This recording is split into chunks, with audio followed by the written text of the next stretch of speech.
இந்த வீடியோவில் வெள்ளியங்கிரி ட்ரெக்கிங் எக்ஸ்பீரியன்ஸை பற்றி தான் நான் உங்ககிட்ட ஷேர் பண்ண போகிறேன். என்னடா தமிழ்நில ஔவையார் மாதிரி கையில் மூங்கில் குச்சிலாம் வச்சுருக்கேன்னு நினைக்காதீங்க. அந்த குச்சி எதுக்கு யூஸ் ஆகுன்னு இந்த வீடியோக்கு இடையில சொல்கிறேன்.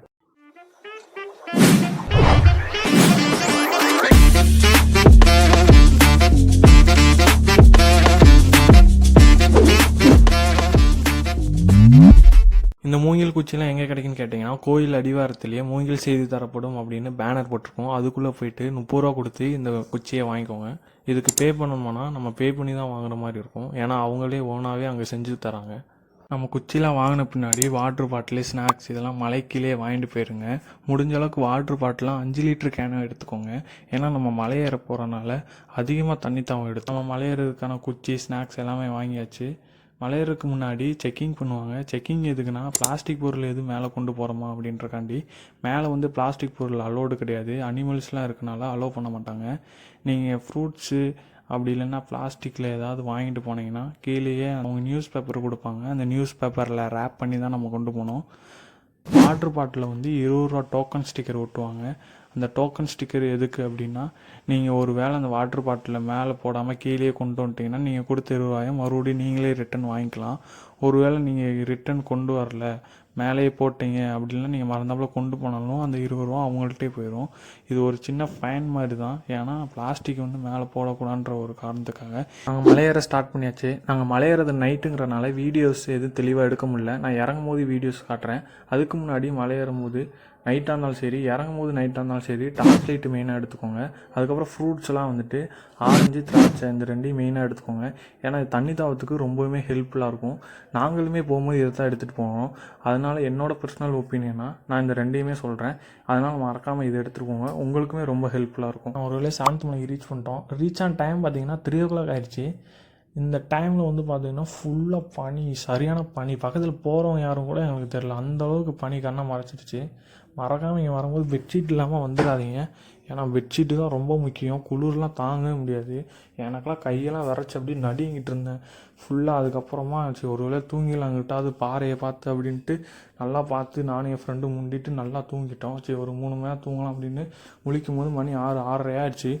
டக்குன்னு பார்த்தா அதுக்குள்ளேயே சூரியன் ஒளி உதிச்சுதான் பார்த்தா, பக்கத்தில் போய் பார்த்தா அது அங்கே சாமிக்கு போட்டிருந்த லைட்டோட பிரைட்னஸ் தான் எங்களுக்கு சூரியன் மாதிரி அந்த மாதிரி தெரிஞ்சிருக்கு. சரி சாமியை கும்பிடலாம் அப்படின்னு நாங்கள் அப்படியே கிளம்ப ஆரம்பிச்சிட்டோம். கிளம்பும்போது அங்கேயுமே டிராஃபிக் ஜாம் ஆகிடுச்சு. பார்த்தா அப்படியே கொஞ்சம் கொஞ்சமாக அப்படியே மெதுவாக போனாங்க. போயிட்டு ஃபஸ்ட் எடுத்தோன்னே நம்ம விநாயகரை கும்பிட்டுட்டு அதுக்கப்புறம் ஒரு வழியாக நம்ம சிவனை பார்த்துட்டு அப்படியே ஒரு பட்டையை பிடிச்சிட்டு அப்படியே கீழே இறங்கி பார்த்தா அந்த வியூ பாயிண்ட்டை சுற்றி பார்க்கும்போது அந்த நேச்சுரலான மூலிகை காற்று அவ்வளோ சூப்பரான ஒர்த்தபுளான பிளேஸுங்க. மிஸ்டெல்லாம் அப்படியே என் கையில் அப்படியே கிராஸ் ஆகி ஸ்லோ மோஷனில் போச்சு. இங்கே இருக்க அந்த க்ரீனிஷம், அந்த மூலிகை வாசம் எல்லாமே இன்னுமே சூப்பராக இருக்குது. இந்த டைமில் அப்படியே ஒரு கப் டீ இருந்துச்சுன்னா அப்படியே குடிச்சிட்டு நின்றுட்டு அப்படியே பார்த்து ரசிக்கும் போது இன்னுமே வேறு லெவலில் இருக்கும்.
மலையிலேருந்து கீழே இறங்கும் போது இங்கே ஒரு ஜீவ சமாதி இருக்கும். அவரை பார்த்து சாமி கும்பிட்டு அதுக்கப்புறம் இங்கே ஒரு பீமன் கலிவரண்டு இருக்கும்.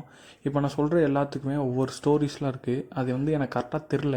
உங்களுக்கு தெரிஞ்சுன்னா கமெண்ட்ஸில் சொல்லுங்கள். நம்ம மலை இறங்க ஸ்டார்ட் பண்ணியாச்சு. இப்போ தான் அப்படி 7th மலையிலேருந்து அப்படி 6 மலைக்கு ரீச் ஆகிட்டு இப்போ தான் அப்படியே போய்கிட்டே இருக்கோம். நீங்கள் இறங்கும் போது 7th மலை எண்டிங் பார்த்தீங்கன்னா இந்த குளிக்கிற இடம் தான். இந்த 7 மலையிலையும் ஃபஸ்ட்டு மலையும் சரி 7ஆம் மலையும் சரி கொஞ்சம் லாங்காக இருக்கும். இதில் ஏறவும் சரி இறங்கவும் சரி டைமும் எடுத்துக்கும்.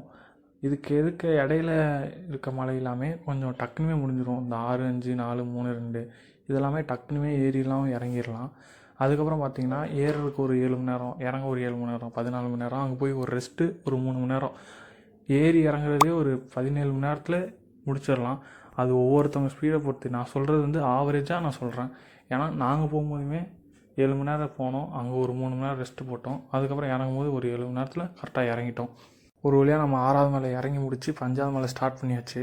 உங்கள்கிட்ட சொன்னேன் இல்லையா அந்த வீடியோக்கு இடையில இந்த குச்சி எதுக்கு தேவைப்படும்னு சொல்கிறேன்னு. இந்த குச்சி வந்து நம்ம இறங்கும் போது ரொம்பவே ஹெல்ப்ஃபுல்லாக இருக்கும்.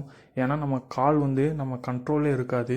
இந்த குச்சி வந்து நமக்கு இன்னொரு கால் மாதிரி இது வச்சு தான் நம்ம கண்ட்ரோலாக இறங்கி நம்ம வர முடியும். இந்த குச்சி இல்லைன்னா நம்ம காலில் வந்து ஸ்லிப் ஆகி விழுகிறதுக்கு ரொம்பவே சான்ஸ் இருக்குது.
இப்போ ஒரு வழியாக 5, 4, 3லாம் தாண்டி 2வது மலை ஸ்டார்டிங் வந்துட்டோம். 2வது மலை ஸ்டார்டிங் நீங்கள் எப்படி கண்டுபிடிக்கணும்னா, இங்கே ஒரு பாம்பாட்டி சித்தர் கோவில் இருக்கும். இதை வச்சு தான் நம்ம 2வது மலை ஸ்டார்டிங் கண்டுபிடிக்க முடியும். நீங்கள் மலை ஏறும் போதும் 2வது மலை எண்டிங்கும் இதுதான்.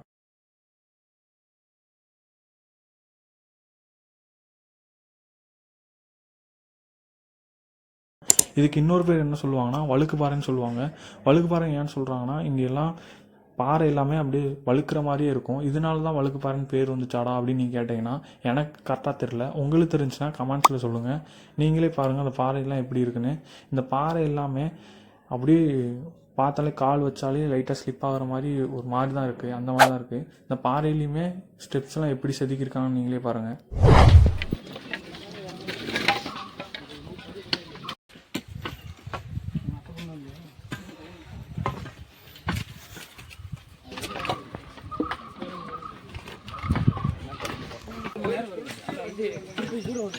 ஒரு வழியாக நம்ம 2வது மலை இறங்கி முடித்து ஃபஸ்ட்டு மலை ஸ்டார்ட் பண்ணியாச்சு. ஃபஸ்ட்டு மலை ஸ்டார்டிங் என்னடான்னு கேட்டிங்கன்னா இந்த விபூதி விநாயகர் சிலை தான்.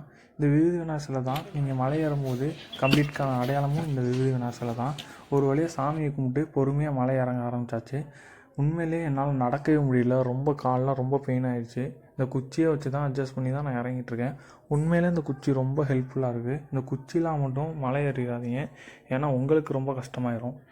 1வது மலை பாதி இறங்கியாச்சு, இன்னும் கொஞ்சம் தூரம் தான். ஒரு வழியாக மலை ஏறி சிவனை பார்த்து கீழே இறங்கியாச்சு. இந்த வீடியோ உங்களுக்கு உண்மையிலே யூஸ்ஃபுல்லாக இருந்துச்சுன்னா கமெண்டில் சொல்லுங்கள். ஏன்னா நீங்கள் கமெண்ட் பண்ணுறதுல தான் நான் நெக்ஸ்ட் வீடியோ போடுறது எனக்கு கொஞ்சம் மோட்டிவேஷனாக இருக்கும். எனிவேஸ் நீங்கள் இந்த வீடியோவை பொறுமையாக உட்காந்து பார்த்ததுக்கு தேங்க்யூ. நெக்ஸ்ட் வீடியோவில் பார்க்கலாம்.